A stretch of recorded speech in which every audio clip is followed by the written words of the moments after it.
RFI et France 24 présentent Mardi politique.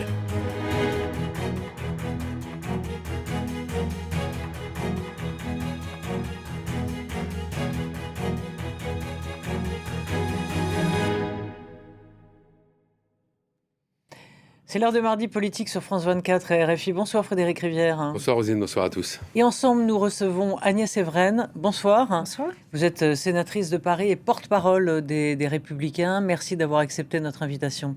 Alors Marine Le Pen a donc été condamnée à 3 ans de prison, dont 1 ferme, sous bracelet électronique, et à une peine d'inéligibilité qui est déjà purgée. Autrement dit, elle a le droit de se présenter à l'élection présidentielle.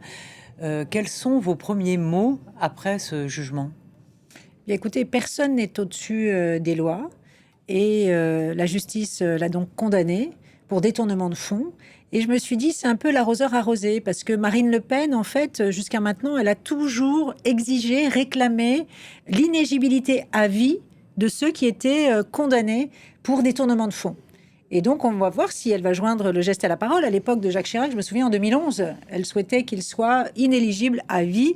Et le Rassemblement national avait fait, en fait, de leur exemplarité un vrai marqueur politique, en disant, en gros, tous pourris, sauf nous. Et bien là, c'est l'arroseur arrosé. Tête haute et main propre. Tête haute, c'est ça. Le slogan de Jean-Marie Le Pen. Donc, et justement, est-ce que la peine est quand même très lourde ? Est-ce que vous vous dites qu'il n'y a pas un problème en démocratie quand même ? Est-on la seule démocratie où on peut, éventuellement, si elle se présentait, concourir après une telle condamnation ? Bien écoutez, moi je pense que non. D'ailleurs, si elle est cohérente avec ce qu'elle a toujours dit, vous imaginez, il y a 20 ans, se dire qu'une candidate à la magistrature suprême va porter un bracelet électronique. Mais dans quelle république on vit ? Ça me semble absolument pas possible et incohérent. Et d'ailleurs, elle serait même entravée par ce bracelet électronique parce qu'elle va être retenue, elle pourra pas circuler librement. Non, moi je pense même que symboliquement, ce serait très grave même pour l'image qu'on se fait de la République française. Ouais. Là, vous vous placez sur le plan de la morale, parce que sur le plan du droit, aujourd'hui, elle a le droit de se présenter. Et au moment où elle serait élue, elle aurait quasiment purgé sa peine. Or, dans la société française, la peine a une sorte de vertu de rédemption, en quelque sorte. Oui, mais vous savez, la politique, c'est d'abord et avant tout une affaire de comportement. Là aussi, c'est de la morale, d'ailleurs, la rédemption. Enfin, oui, de la religion, mais les Français nous regardent. Oui, la politique, c'est une affaire de comportement. Et quand on a passé sa vie à dire « tous pourris sauf nous », on doit tout simplement être cohérent et considérer aujourd'hui que le pays est dans un tel état. On a un pays aujourd'hui qui est fracturé, qui est polarisé, qui est fragmenté. On a besoin d'entrer enfin sur le fond dans les débats. Vous diriez que ce jugement est un tournant judiciaire, politique ou les deux à la fois ? Écoutez, c'est un tournant judiciaire. Moi, voilà, je pense que politiser la justice, ça n'est pas une bonne chose. Encore une fois, je le redis, personne n'est au-dessus des lois. Il y a eu un financement illégal, elle a été condamnée et donc elle doit en tirer les conséquences. La justice, c'est vrai, et la politique se sont croisées aujourd'hui. Est-ce que l'argument sera encore... Est-ce qu'on peut, à votre avis, on va encore entendre de la part du Rassemblement national que les juges pourraient être soupçonnés de rendre un jugement politique ? Écoutez, jusqu'à maintenant, j'avais remarqué qu'ils avaient un peu changé leur fusil d'épaule et qu'ils ne parlaient plus d'une judiciarisation de la politique. Mais vous savez, pour nous, pour les Républicains, notre candidat, c'est Bruno Retailleau. Et pour nous, de toute façon, que ce soit Jordan Bardella ou Marine Le Pen, c'est bonnet blanc et blanc bonnet. Donc pour nous, ça ne change rien. Donc encore une fois, vous êtes inspiré par le Parti communiste. Je respecte la décision de justice. Mais oui, justement... Est-ce que... j'ai perdu ma question, Frédéric. Marine Le Pen qui devrait dire ce soir si elle est candidate ou non. Oui, elle devrait le dire ce soir, mais on en a parlé un petit peu. Est-ce que dans le fond, vous seriez, mettons, vous êtes une femme politique, vous seriez dans la position de Marine Le Pen, vous avez travaillé des années à dédiaboliser un parti, est-ce que vous laisseriez comme ça les kélés du camion à Jordan Bardella, ou il était question de morale tout à l'heure, puisque Frédéric a employé ce terme, ou vous, je ne sais plus, est-ce que vous vous présenteriez dans ce cas-là ? Non, pour une simple et bonne raison, c'est que c'est important en politique d'être en accord avec soi-même. On ne peut pas toute sa vie, encore une fois, avoir demandé l'inéligibilité à vie des personnalités politiques qui sont condamnées, et quand il s'agit de soi, décidé que finalement, je suis jusqu'au boutiste et j'irai me présenter à la candidature suprême. Oui, mais vous savez très bien que ceux qui votent, l'électorat de Marine Le Pen s'en fiche complètement de ça. Alors, elle l'a dit ça va pas elle-même les atteindre. Oui, mais elle l'a dit quand même la semaine dernière quand elle a dit « je refuserai de faire campagne avec un bracelet électronique ». Encore une fois, vous savez, la politique, c'est un symbole.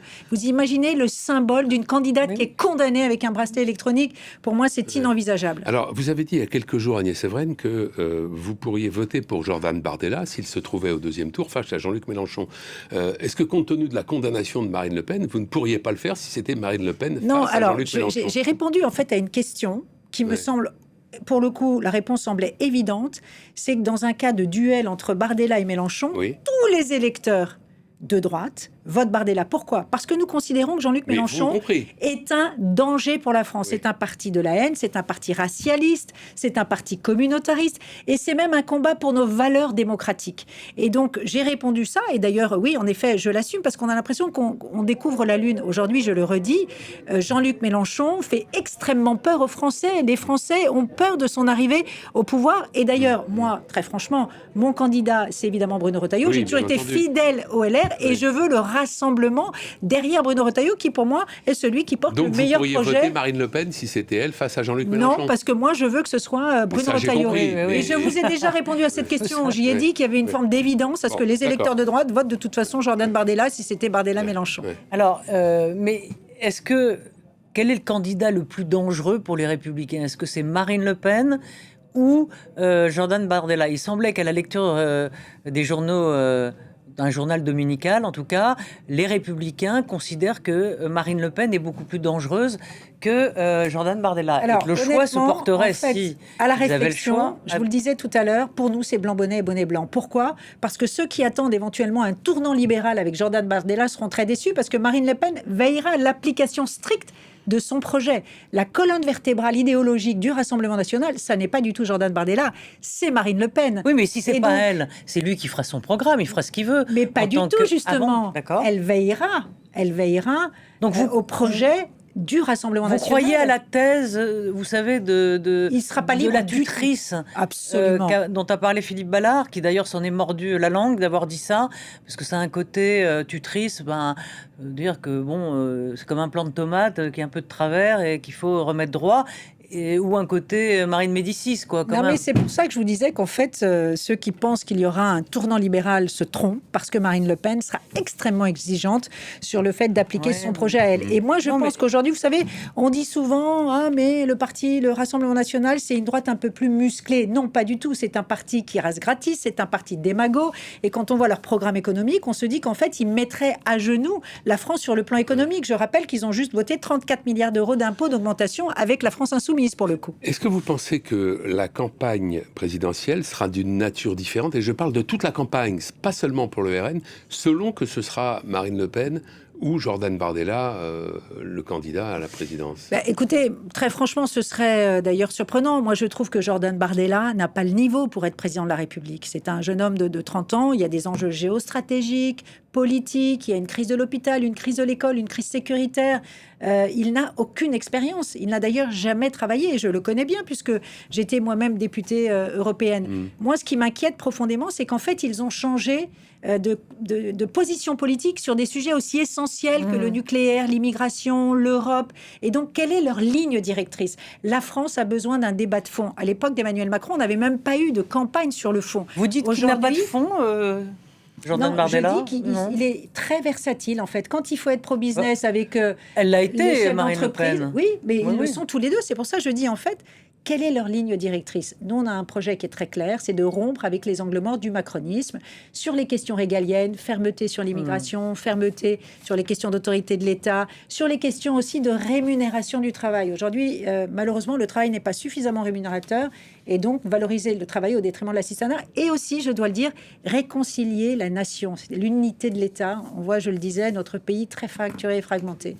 Alors, il y a quand même il y a le fameux cordon sanitaire dont avait parlé Jacques Chirac à l'époque. Est-ce que si c'était Jordan Bardella, qui lui, on le voit bien, cherche à être adoubé par l'établissement, par les patrons, les chefs d'entreprise. Est-ce qu'une partie de la droite, comme avait fait Éric Ciotti en partant rejoindre Marine Le Pen, est-ce que vous pensez qu'il y a des velléités dans votre camp de, si c'était Bardella, de rejoindre pour avoir un poste, un ministère, s'il gagnait? Est-ce qu'il y en a, encore une fois, que ça chatouille, sur le fond, je le redis, le programme du Rassemblement national, ce ne sera pas celui de Jordan Bardella. Il se montre soi-disant pro-business, c'est pour plaire aux chefs d'entreprise. Je pense qu'il a un côté très caméléon, en fait. Il s'ajuste en permanence. Idem sur l'Europe, où il est, lui, plus européiste, alors que Marine Le Pen est plus souverainiste. Et elle a une vraie colonne vertébrale idéologique. Et je pense que c'est le projet, d'ailleurs, qui est illisible aujourd'hui, qui sera celui de Marine Le Pen et non pas celui de Jordan Bardella. Donc je ne vois pas comment est-ce que les nôtres, des élus de droite, aujourd'hui, pourraient rallier un projet qui n'est pas identifié, qui n'est pas crédible pour la France. Alors, vous l'avez rappelé tout à l'heure, votre candidat, c'est Bruno Retailleau. Vous dites qu'il faut une ligne claire, mais est-ce que vous avez l'impression, à 10 mois de la présidentielle, que la ligne qu'incarne Bruno Retailleau est parfaitement identifiable? Moi, je trouve, oui, sur 3 sujets principaux. Il l'a redit d'ailleurs, sa boussole, c'est la justice sociale, de faire qu'aujourd'hui, le travail soit plus rémunérateur, parce qu'il n'est pas normal que certains ne fassent aucun effort, restent tranquillement sur leur canapé chez eux, quand d'autres travaillent et ont une rémunération qui n'est pas suffisante pour vivre dignement, quel que soit le territoire où ils habitent. Il a un projet très identifié aussi, il a été très constant sur les questions régaliennes. Il a été d'ailleurs un bon ministre de l'Intérieur. Et puis, troisièmement, c'est très très important sur toutes les questions aussi, on n'en parle pas assez, de réconcilier la croissance économique avec la transition écologique. Oui. Il en parle aussi, il parle de l'IA, il parle de tous ces sujets-là. Alors, la semaine dernière, Laurent Wauquiez a quand même tendu la main à Édouard Philippe. Et non, Bruno Retailleau, je crois que vous l'avez remarqué, candidat des Républicains, si les soutiens commencent à converger vers Édouard Philippe, pensez-vous que Bruno Retailleau pourra rester, ou est-ce qu'à un moment il ne sera pas obligé de se retirer de la course à la présidentielle, tout simplement parce que ça donnerait une chance au centre et à la droite de l'emporter? Moi, très honnêtement, j'avais vu Laurent Wauquiez ce jour-là, d'ailleurs, je n'ai pas compris sa prise de position. Laissons Bruno Retailleau, tracer son chemin, incarner sa candidature, décliner son projet et expliquer aux Français quel est en fait son projet. Et puis, à la rentrée, évidemment, on regardera. Mais pour moi, aujourd'hui, le seul qui a un projet crédible, parce qu'on ne peut pas dire à nos électeurs de droite, qui veulent une offre politique de droite, vous devez choisir entre ou le centre, Attal ou Édouard Philippe, ou bien le Rassemblement national. Au milieu, il y a un espace politique. Et cet espace politique, c'est la droite. La droite, elle a donné 5 présidents à la France, elle a dominé une partie de la Ve République. Nous avons aujourd'hui, encore une fois, un projet. Laissons-nous encore une fois, décliner ce projet. Mais est-ce que ça n'est pas dur tout de même pour Bruno Retailleau d'exister parce qu'il veut incarner une ligne de fermeté, notamment sur les questions de sécurité, par exemple. Et d'ailleurs, sur ce créneau, il y a aussi David Lisnard. Oui. C'est pas difficile de trouver sa place et d'exister pleinement? Si, vous savez, Retailleau, le problème de la droite, son meilleur ennemi, c'est elle-même, et c'est le poison de la division. Et ça nous a d'ailleurs toujours plombé. Moi, je me souviens de la candidature de Valérie Pécresse, elle avait été torpillée de l'intérieur. Mais encore une fois, nous, nos adversaires, moi, c'est la France insoumise particulièrement. Et donc, ce qui compte aujourd'hui, c'est qu'on puisse... Il est vrai, la France penche à droite, mais on risque d'être absent du second tour à cause de la multiplicité de ces candidatures. Et c'est ça l'immense paradoxe, en fait. Parce que quand on regarde le paysage politique, la gauche qui va de la social-démocratie à l'extrême gauche, c'est seulement un tiers du paysage politique, c'est 30%. La France penche à droite. Et donc, si nous ne sommes pas tous en effet rassemblés, alors que nous risquons d'être disqualifiés. Mais moi, je soutiens, encore une fois, je le redis, Bruno Retailleau, parce qu'il est totalement légitime. Il a été désigné par nos adhérents. Et alors, comment considérez-vous l'attitude de Laurent Wauquiez dans ce cas? Incompréhensible. Mais il est, lui, obsédé par le rassemblement. Parce qu'il décline cette idée que je disais, la multiplicité des candidatures risque de nous priver de la qualification. Oui, mais enfin, Édouard Philippe, il est candidat du centre. on peut très bien imaginer que Bruno Retailleau aille du côté de celui qui, en tout cas, est plus fort dans les sondages, qui a l'air de. Vous savez, moi, ce qui le me cas. semble légitime, c'est que chacun aujourd'hui avance son projet, son incarnation. Et puis après, si tout le monde se rassemble, eh bien, ce sera très, très positif. Donc, je reste optimiste. En tout cas, je l'espère, parce qu'il ne faudrait pas qu'il y ait une catastrophe en France. Agnès Evren, vous avez été nommée il y a à peu près 2 semaines rapporteur d'une mission sur la protection de l'enfance après le scandale du périscolaire à Paris, mais là en l'occurrence c'est à l'échelon national. Vous devriez rendre vos conclusions à l'automne prochain. Est-ce que les auditions ont commencé ? Et quelle est votre ambition avec cette mission ? Les auditions ont commencé. Je peux vous assurer qu'elles sont très douloureuses parce que je vois des familles qui sont complètement brisées. Pour l'instant, ce sont des témoignages des familles que vous recevez ? Oui, ce sont en fait les collectifs d'experts et les lanceurs d'alerte. Ceux qui ont alerté, pour certains depuis 2015, depuis 2021. Et en fait, on se rend compte que l'omerta et le déni sont encore très structurels en France et qu'on a des familles aujourd'hui qui se retrouvent seules face à des crimes que leurs enfants ont subis. Et donc, l'objectif de cette commission, il est triple. Le premier, c'est d'abord d'établir un état des lieux exhaustif, une cartographie au plan national de tous ces crimes et délits commis dans le périscolaire. Deuxièmement, c'est de pointer la chaîne des responsabilités en termes de recrutement des animateurs. Quel a été le process ? Comment se fait-il qu'on a des animateurs qui ne connaissent rien à cette vocation de transmettre, d'être face à des enfants ? Donc, le recrutement, la formation, le contrôle, l'organisation du périscolaire. Et je vais même aller jusqu'à des évolutions législatives et pénales. Il y a beaucoup de parents qui me disent « L'enfant arrive devant la brigade de protection des mineurs, il n'est pas considéré, il n'est pas écouté, il est seul, il a 2 ans et demi ou 3 ans, il est seul, les parents ne peuvent pas rester avec lui, les moyens même budgétaires ne sont pas là, et il me racontait qu'on lui a donné un feutre pour dessiner ce qu'il avait subi, le feutre ne fonctionnait même pas. On en est là aujourd'hui, c'est des détails qui me sont donnés par les parents. Est-ce que vous avez le sentiment aujourd'hui que la parole, oui, de l'enfant n'est pas entendue ? On en voit de plus en plus.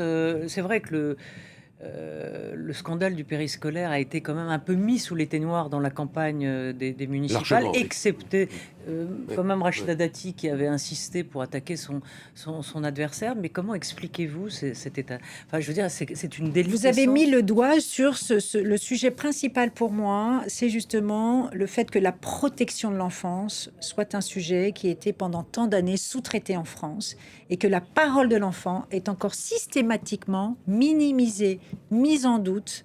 Peut-être que c'est lié au fait qu'il y a un statut de l'autorité de l'adulte et que l'enfant doit écouter. Et que là, c'est quand c'est l'enfant qui s'exprime, l'adulte ne l'écoute pas. Il y a un vrai sujet là-dessus. Mais encore une fois, je le redis, aujourd'hui, le périscolaire est le véritable angle mort en fait de notre système éducatif parce que comme en fait, ça ne relève pas de l'éducation nationale, ce sont les communes qui sont responsables. Et donc en fait, là, il y a une forme de zone grise où en fait, il y a une dilution des responsabilités. Il y a une maman qui me disait, mon enfant a subi un délit. Je suis allée voir la directrice, elle m'a dit, c'est pas mon sujet, c'est pas ma compétence, il faut aller voir le responsable du périscolaire. Mais dans un même lieu, dans une même école, ce que veulent les parents, c'est que leur enfant soit protégé. Merci Agnès Evren, merci. Merci beaucoup. Très bonne soirée. Merci d'avoir accepté notre invitation. Merci Frédéric. Merci. Et on se retrouve la semaine pour la dernière de l'année, de la saison. De l'année scolaire, on va dire. De l'année scolaire. Voilà. Vous avez pris vos devoirs de vacances, j'espère. Oui, absolument. Merci à tous. Merci à Flore Simon et à Camille Néran et à toute l'équipe technique. À très vite.